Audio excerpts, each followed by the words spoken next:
So the other day I was trying to update my personal laptop, that is this one, from Windows 11 21H2 to Windows 11 22H2. Okay, and if you guys do not know, then this is a 4-year-old laptop and this has i7 7th generation, that is i7 7700HQ processor.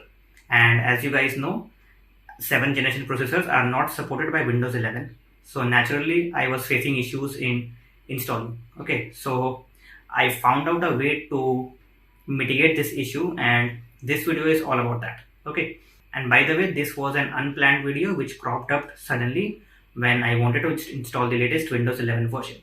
So let's get started. But before that, the intro.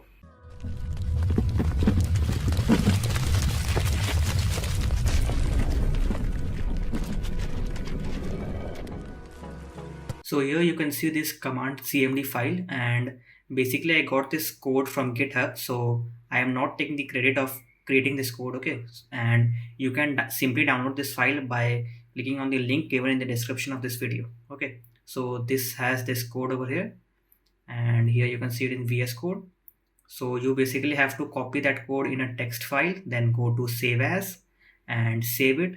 Okay, you can name it anything and save it as all files. Okay, so I am naming it as anything dot cmd. So you have to make sure that the extension is dot cmd. Okay, and this is saved, and then you have to just run this. Okay, and once this is run, then there would be no issues, okay, while installing Windows 11.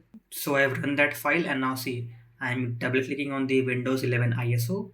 It opens, and then I'm double clicking on the setup, and it will take its own sweet time to open. And I'm starting it again from the beginning to show you in this video. Okay,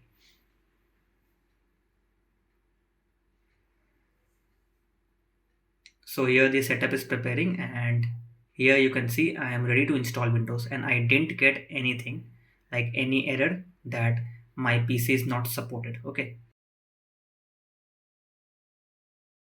so here you have to accept the terms and conditions.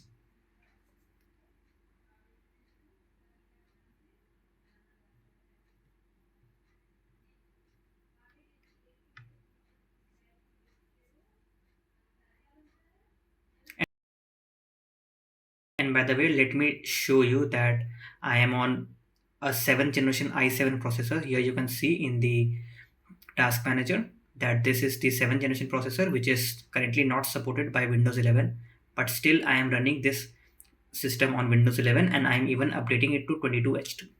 And over here I just need to uninstall this VMware for now, and I can install it by back after the system is updated. Do like this video and consider sharing it with your friends. Subscribe to this channel for more useful content.